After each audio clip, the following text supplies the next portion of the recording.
Assalamualaikum warahmatullahi wabarakatuh teman-teman. Di sini saya Tasya Maida, NIM 1191020000010 dari Farmasi 2A, ingin menjelaskan tentang bagaimana cara menjaga kesehatan kita dengan baik dan benar.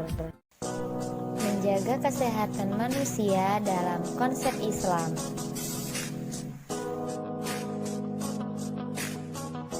Manusia. Proses penciptaan manusia yang pertama, manusia diciptakan oleh Allah dengan proses yang menakjubkan. 2. Selama hidupnya manusia mengalami beberapa masa. Kemuliaan yang Allah berikan kepada manusia. 1. Diangkat sebagai khalifah di muka bumi. 2. Diberikan bentuk terbaik. 3. Dilengkapi dengan perangkat yang menunjang. 4. Diberikan kekuasaan untuk menundukkan alam. Bekal hidup manusia. 1. Potensi jasmani.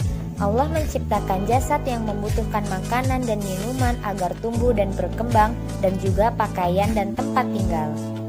2. Potensi akal. Allah menciptakan akal yang membutuhkan ilmu pengetahuan dan teknologi agar manusia dapat memahami kebutuhan hidupnya. 3. Potensi ruh. Allah menciptakan manusia yang membutuhkan petunjuk dan hidayah agar kehidupan manusia menjadi lurus di dunia dan di akhirat. Penyakit manusia menurut Al-Quran. 1. Penyakit hati. A. Penyakit syubhat. Dijelaskan dalam Quran surat Al-Baqarah ayat 10, dalam hati mereka ada penyakit, lalu ditambah Allah penyakitnya.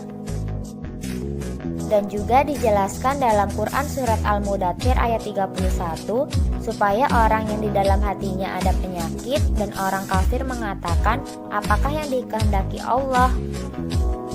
Penyakit syubhat disertai was-was. Dijelaskan dalam surat An-Nur ayat 50, apakah dalam hati mereka ada penyakit, atau mereka ragu-ragu, ataukah karena takut kalau Allah dan Rasulnya berlaku zalim kepada mereka. D. Penyakit syahwat. Surat Al-Ahzab ayat 32. Hai istri-istri Nabi, kamu sekalian tidaklah seperti wanita lain jika kamu bertakwa. Janganlah kamu tunduk dalam bicara sehingga berkeinginanlah orang yang ada penyakit dalam hatinya. Penyakit cinta disertai kesesatan. Di dalam hati mereka ada penyakit, lalu ditambah lagi penyakitnya bagi mereka disiksa karena mereka berdusta. Penyakit jasmani. Quran surat An-Nur ayat 61. Tidak ada halangan bagi orang buta, bagi orang pincang, dan bagi orang sakit. Allah menyebutkan penyakit jasmani ini membahas mengenai haji, puasa, dan berwudu. Lantaran itu Allah dan Rasulnya menetapkan perlunya menjaga kebersihan, menjaga tubuh, mengeluarkan zat berbahaya, dan berpuasa. Rawatan penyakit jasmani. Cara merawatnya adalah 1.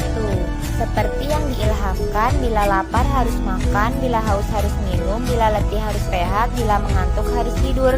2. Memerlukan analisa dan diagnosa, tubuh tidak stabil, suhu badan naik, dan sakit badan di tubuh. Obat segala penyakit. 1. Doa adalah obat.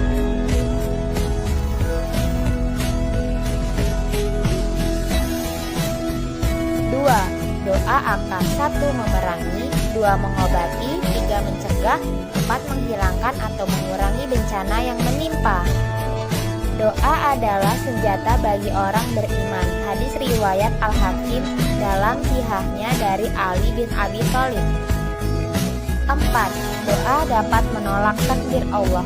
Tidak ada yang dapat menolak takdir Allah selain doa. Hadis riwayat Tirmizi 2065. Jadi dapat ditarik kesimpulan bahwa doa adalah obat dari segala penyakit. Untuk teman-teman jangan lupa untuk berdoa.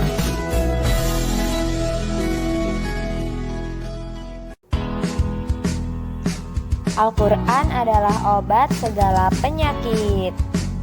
Dijelaskan dalam Quran surat Al-Isra ayat 82, yang artinya, dan kami turunkan dari Al-Quran sesuatu yang menjadi penyembuh dan rahmat bagi orang-orang yang beriman. Quran surat Fussilat ayat 44. Katakanlah Al-Quran itu adalah petunjuk dan penyembuh bagi orang-orang yang beriman. Anjuran berobat jika sakit. Diriwayatkan oleh Usamah bin Syuraik oleh Ahmad dan Ashabus Sunan serta dipandang sah oleh Tirmuzi. Ia berkata, saya datang menemui Muhammad SAW dan sahabatnya. Saya dapati seolah-olah di atas kepala mereka ada burung bertengger disebabkan hormat mereka. Saya pun memberi salam lalu duduk. Kemudian berdatanglah orang-orang Badui dari sana sini. Tanya mereka, ya Rasulullah, apakah kami boleh berobat? Ujar Nabi, berobatlah kamu karena Allah Ta'ala tidak menaruh sesuatu penyakit melainkan menyediakan obatnya kecuali penyakit tua. Ibnu Mas'ud oleh Nasai dan Ibnu Majah juga oleh Hakim. Nabi berkata, sesungguhnya Allah tidaklah menurunkan sesuatu penyakit melainkan juga menurunkan obatnya, dari itulah berobatlah kamu. Diriwayatkan juga Muslim dari Jabir radhiyallahu anhu, Rasulullah Shallallahu alaihi wasallam pernah bersabda, setiap penyakit ada obatnya, maka jika sakit telah diobati, ia akan sembuh dengan izin Allah.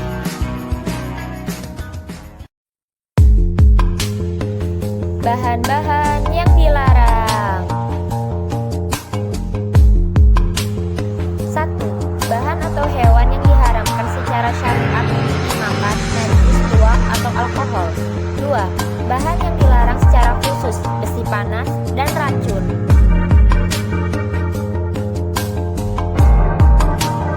Dari Jabir bin Abdullah, ia berkata, aku pernah mendengar Rasulullah bersabda, apabila ada kebaikan dalam pengobatan, maka kebaikan itu ada pada berbekam. Pengobatan dengan ruqyah dan doa. Diisyaratkan pengobatan dengan mantra dan doa jika mengandung zikir kepada Allah dan diucapkan dengan bahasa Arab yang dapat dimengerti. Diterima dari Auf bin Malik di masa jahiliyah, ia bertanya, ya Rasulullah, bagaimana pendapat Anda mengenai ini? Ujar Nabi, tidak apa jika tidak mengandung kemusyrikan.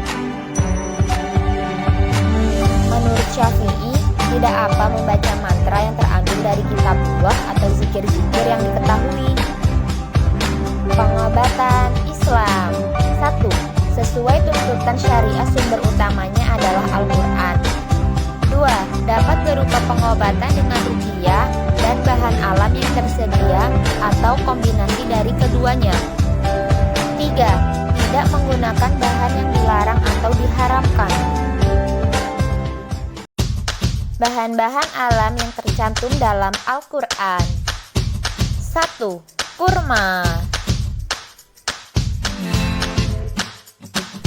2. Madu.